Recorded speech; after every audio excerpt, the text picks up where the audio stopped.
So now we're moving on to the arms, and I'm going to take out just one stone. So when you're working on the arms, you're going to be taking out a smaller stone. The surface area is not as large. I place the stone at the head of the table, keeping it far enough away from the head or the arm so if Angelica happens to move, she doesn't bump into a hot stone. And now I'll start on the shoulder. Again, I always present the back of my hand before I apply the stone to the body. Slowing the stone down as soon as possible. And then I'll be working my way down to the forearm.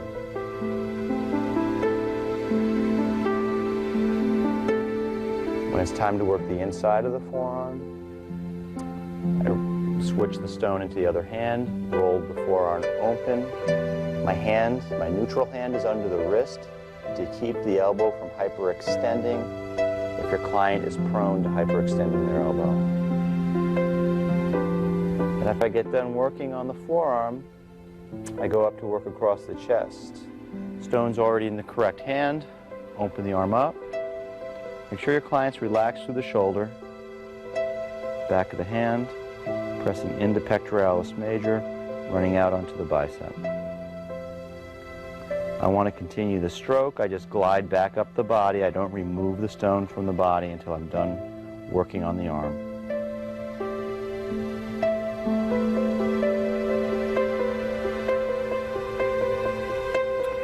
Now I want to stretch the arm. Keep the traction, draw it across the body, control with the inside hand at the elbow. The other hand's going to be massaging the triceps and the posterior compartment of the shoulder. When I get done here, I place the stone back on the table, open the arm up, because I want to open the shoulder joint up a little bit to do some basic strokes when the shoulder is more accessible. You can also work tricep here.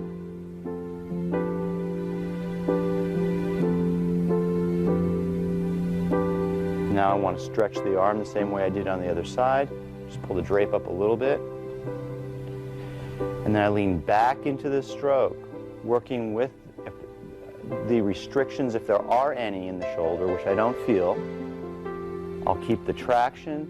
I reach down toward the hip, and then we stretch the obliques, leaning back on the arm to get a full stretch. Then I bring the arm back down toward the side. Remove the stone, and then we'll do the cold application on that arm. Again, I'll be taking out a medium-sized jade stone.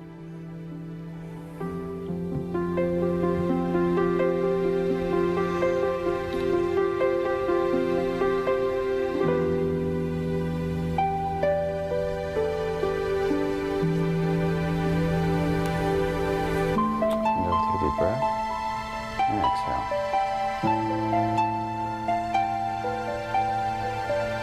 You'll find that you don't have to be quite as slow when you're working on the arms as you do on the back with cold stones.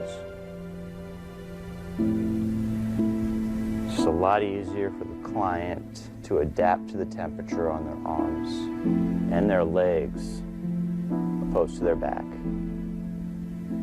Again, I'm going through the same strokes that I did with the hot stone, applying cold to the same areas.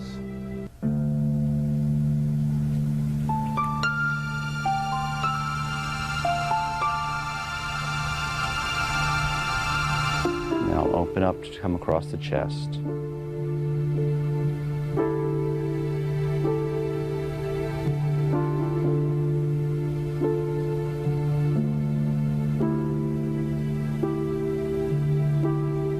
Bring the arm back down to the side. And we'll be finishing up the treatment with work on the neck.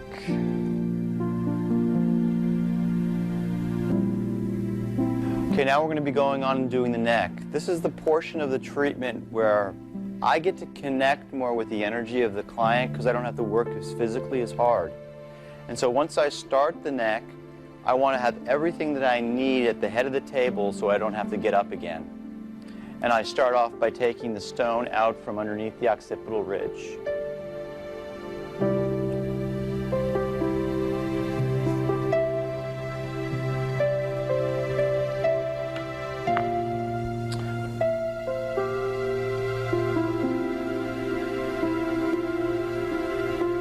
Now I'm going to take out 4 stones out of the heater, 2 for each side of the neck. There'll be different shapes and sizes to access different areas and to do different techniques.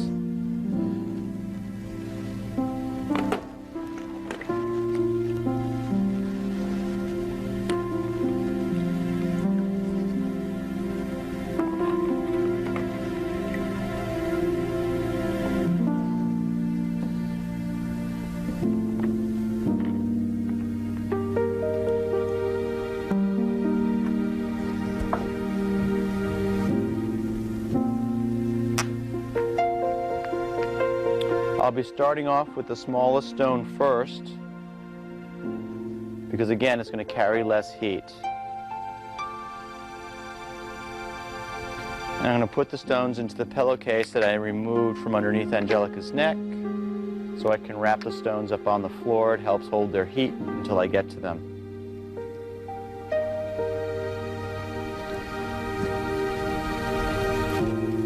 And I do this work seated. And then I'll also bring the cold stones and put them on the floor.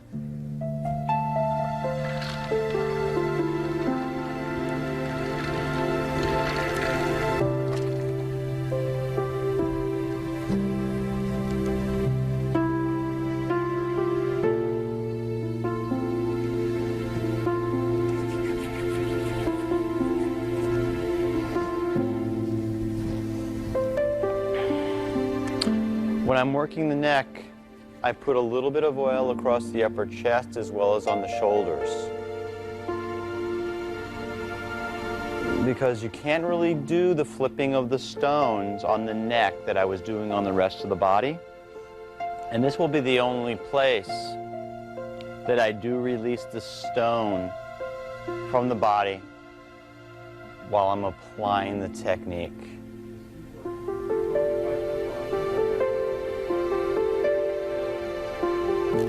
Once I make contact with the body, I do not want to lose contact for the rest of the session.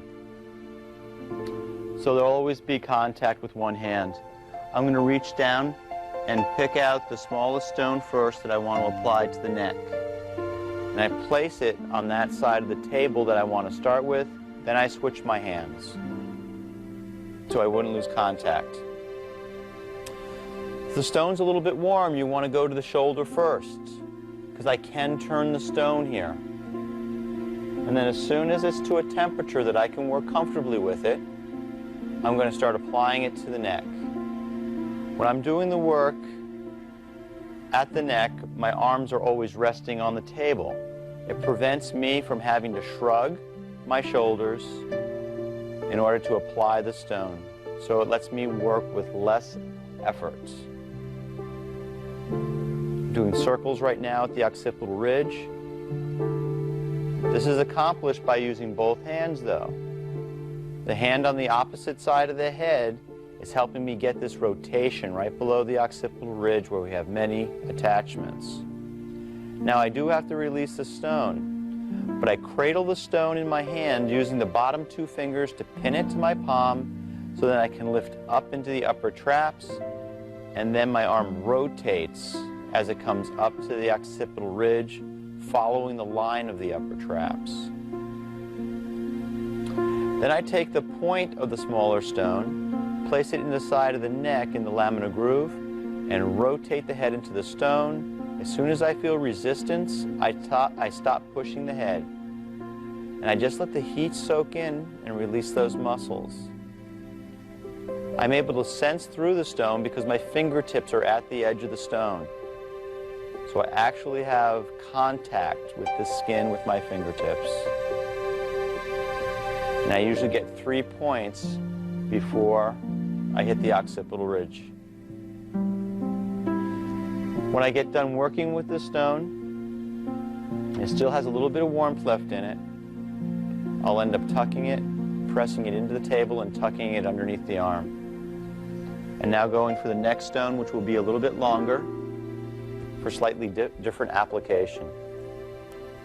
And again, I did not lose contact with the head. Again, I'm going to go to the outside of the arm here just because this stone's a little bit warm. And you want your client to know the temperatures that you're going to be working with.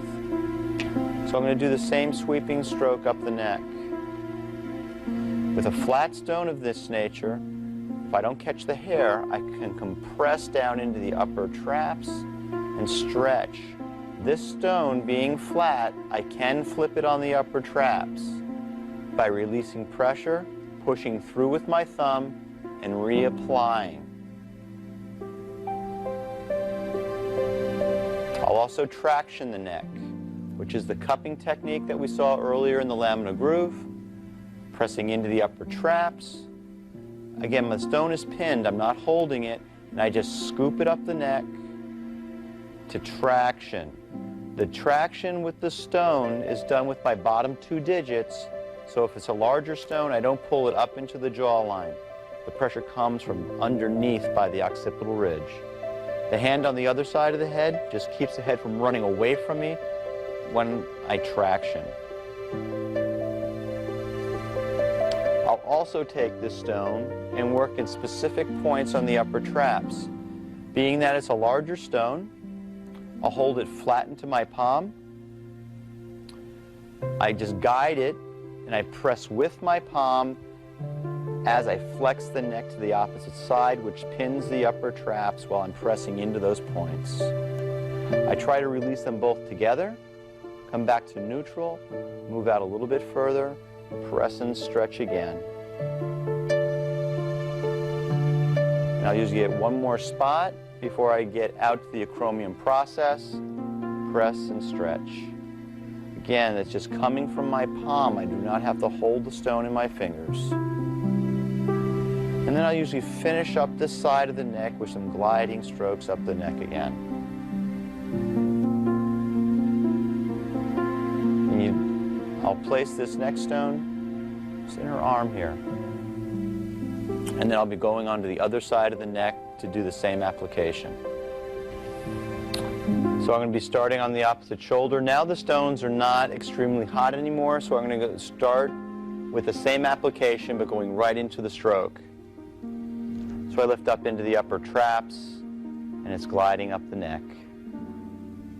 Just want to open this area up a little bit first before you do any specific work. I can pin the upper traps to the stone and just let the heat soak in. And the work's nice and slow, deliberate, but not very pokey. You don't do aggressive deep tissue work. Your client will not be able to relax through that experience.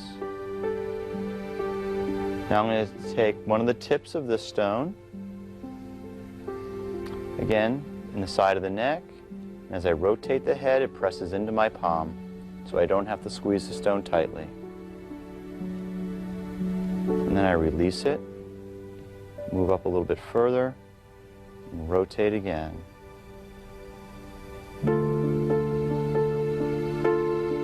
I'll be able to do that one more time before I hit the occipital ridge.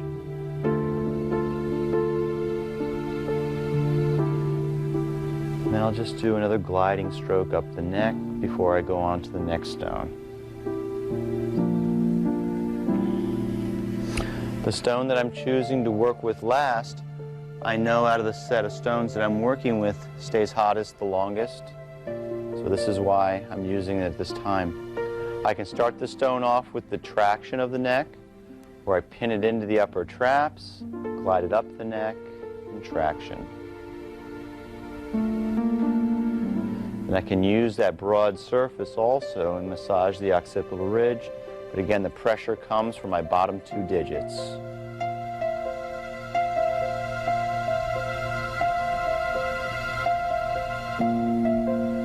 And then I'm going to pin the upper traps and move the head laterally. Just a pin and stretch. Now, this is a technique that I'm holding the stone, which is called the claw grip. The stone's a little bit shorter than the other one. So if I were to hold it in my palm, The stone does not come beyond my fingertips to use it in the style in which I use the other stone on the other side of the neck.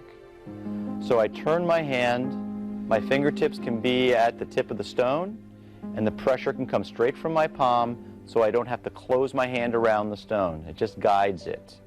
So again, it press and stretch. Then I release, press and stretch.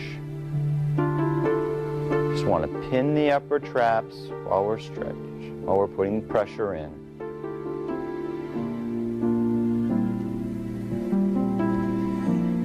And just finish up with some gliding strokes. Okay, now I'm getting ready to use the cool stones on the neck. And so the cool stones are down at my other side, so I'm going to switch hands so I still keep contact with Angelica while I'm finishing up the session. So I'm going to take out 2 stones, one at a time. I'm going to place one on one side of the table. The second stone is going to be placed on the other side of the table. This is the only time I dry stones off on the table, because I know after this application, Angelica is going to be getting up. So I dry the stone off, pick it up, then the back of my hand touches her shoulder, so then I can release the other hand from her head to get the other stone. Now both of them are at her upper traps. Okay, Angelica, you can take a deep breath for me. And exhale. You press into the upper traps and hold them firmly until you feel your clients adjusted to the temperature change. Now my hands are going to spin around on the stones, but the stones are going to stay stationary, which allows me to glide them up the neck. So I move my hands around the stones, cup them, and bring them up to the occipital ridge.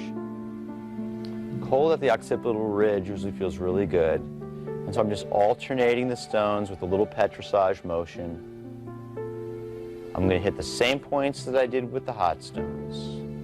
I can pin the upper traps, holding the cold in on the bottom.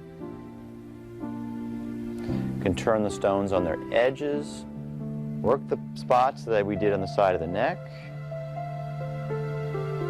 as well as working the points in the upper traps. Now there is a cold stone traction that I do with these stones, where I'll glide them both up to the occipital ridge. One hand's going to flatten out, press into the upper traps. My forearm comes into the side of the head, keeps it from running away from me, and then I pull with the stone on the opposite side. So it's a compression and stretch. Sometimes you'll catch hair when you do this, so you might have to reposition the stone, but now I release the pressure in the upper traps, bring the other stone up to the occipital ridge, and switch the pressure to the other side. Forearm in the side of the head, and then pull. With the stone on the opposite side now.